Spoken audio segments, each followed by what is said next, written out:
देखिए, अब वो पल आ चुका है कि अपने पेपर अपना अटेम्प्ट करना है। तो आपको अपना पेपर एग्ज़ाम जो है वो अटेम्प्ट किस ऑर्डर में करना चाहिए, क्या देखना चाहिए, इसके बारे में ज़रा चर्चा करते हैं। देखिए, पहली बात तो ये है कि आखिर के जो ये 2-3 घंटे बचे होते हैं एग्ज़ाम से पहले में, इसमें थ्योरी की वीडियो आप देख सकते हो।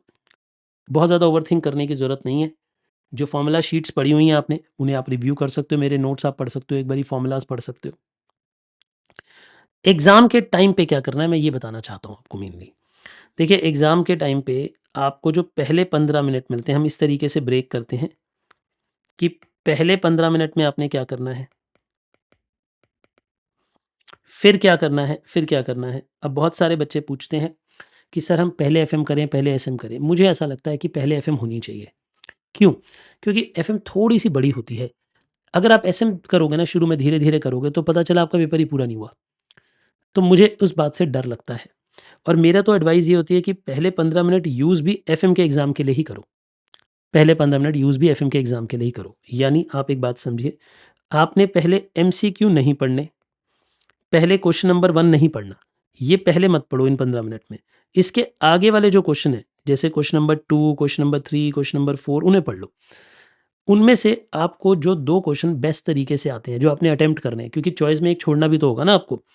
तो जो क्वेश्चन आपके पास यहाँ पे चॉइस में आप छोड़ने वाले हो, उसे हटा दो उन 15 मिनट में और बाकी 1-2 क्वेश्चन अच्छे से पढ़ लो जो आपको आसान लगते हैं, उन्हें सबसे पहले अटेम्प्ट करना है। हमेशा याद रखिएगा कि पहले अटेम्प्ट करो जो क्वेश्चन 2, 3, 4, 5 में से वो क्वेश्चन जो आपको बेस्ट इनमें से आता है, ताकि एग्ज़ामिनर के ऊपर एक इम्प्रेशन पड़े कि ये बच्चे को काफ़ी कुछ आता है।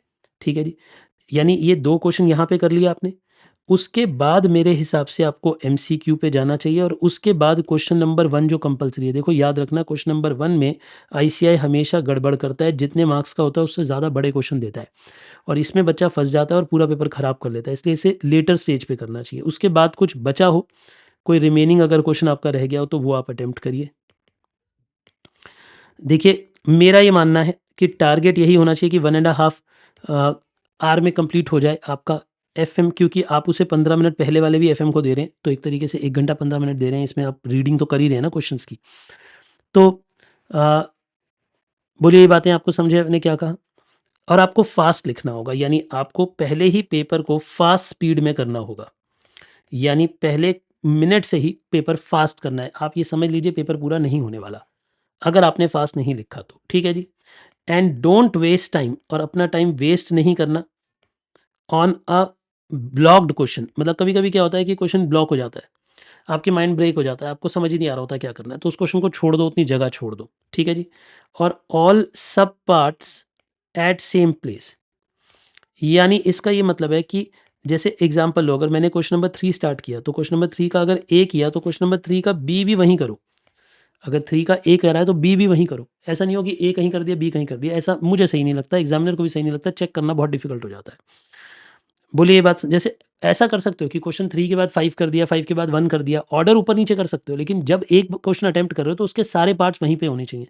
उसके पार्ट्स को बार-बार छेड़ो मत, उसके पार्ट्स को बार-बार हिलाओ मत। ठीक है जी? ये बात आपको समझ आती है मैंने क्या कहा? और एक बात ध्यान रखो कि जब पेपर करने जा रहे हो ना, तो हैव फेथ। आपको ये समझना है, पता है कई बारी क्या होता है कि हमने पहला क्वेश्चन देखा टफ लगा, दूसरा क्वेश्चन देखा और टफ लगा, हमें लगता है अब तो पेपर ही बर्बाद है, अब तो ये पेपर ही गया मेरे हाथ से, अब तो 4 महीने बाद ही मिलेंगे, क्योंकि अब तो हमारा क्या होगा। ऐसे नहीं सोचना, पेपर में फेथ रखना है। देखो, पेपर हमेशा 60-70 मार्क का पेपर आसान होता ही होता है।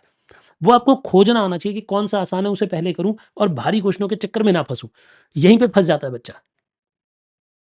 ठीक है जी? मतलब मैं आपको ये समझाना चाहता हूँ कि आप उस जाल में मत फँस जाना।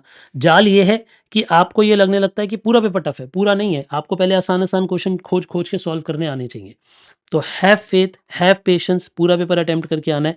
ये भी ध्यान रखना कि 100% एग्ज़ाम अटेम्प्ट करके आना है और अगर एमसीक्यू में कुछ नहीं भी आता, तो भी अटेम्प्ट करके आना है।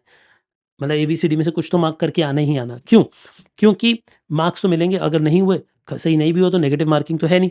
और एक बात कि एमसीक्यू के लिए अगर आपको वर्किंग शीट चाहिए, मतलब वर्किंग नोट्स बनाने हैं, तो वो आप कहाँ बना सकते हो? वो अपनी मेन शीट के लास्ट 2 पेज, जो मेन शीट के लास्ट 2 पेजेज़ होते हैं, उन्हें यूज़ कर लेना और उसके ऊपर लिख देना रफ वर्क, उसके ऊपर लिख लेना वर्किंग नोट, ऐसा लिख देना। तो अपने एमसीक्यू के लिए ये वाली शीट्स आप यूटिलाइज़ कर सकते हो। एसएम बाद में करनी चाहिए। अगर एसएम ओवरऑल मैं कहूँ कि अगर 10 मिनट एसएम को कम भी मिले, मान लो कि ये 90 मिनट्स की जगह 100 मिनट चला गया, तो भी एसएम हो जाएगी। लेकिन अगर आपने एसएम पहले उठा ली और एसएम में 100 मिनट लगा दिए तो एफएम नहीं हो पाएगी। इसलिए एसएम को बाद में प्रैक्टिस करना, एसएम को बाद में स्टार्ट करना चाहिए, क्योंकि एसएम थ्योरेटिकल है। और एक बात, जैसे मैंने कहा कि right fast from first point, तो बहुत ज़्यादा आप पता है गलती क्या करते हो, आप पहले बहुत ज़्यादा डेकोरेटिव पेपर करते हो, बाद में बहुत गंदा पेपर करते हो। यानी शुरू-शुरू में तो आप बहुत सुंदर, सुंदर, सुंदर, सुंदर लिखते हो, बाद में एकदम ही कबाड़ा कर देते हो हैंडराइटिंग का। ऐसा नहीं, शुरू से ही एवरेज हैंडराइटिंग लिखो, मतलब बहुत अच्छा मत लिखो।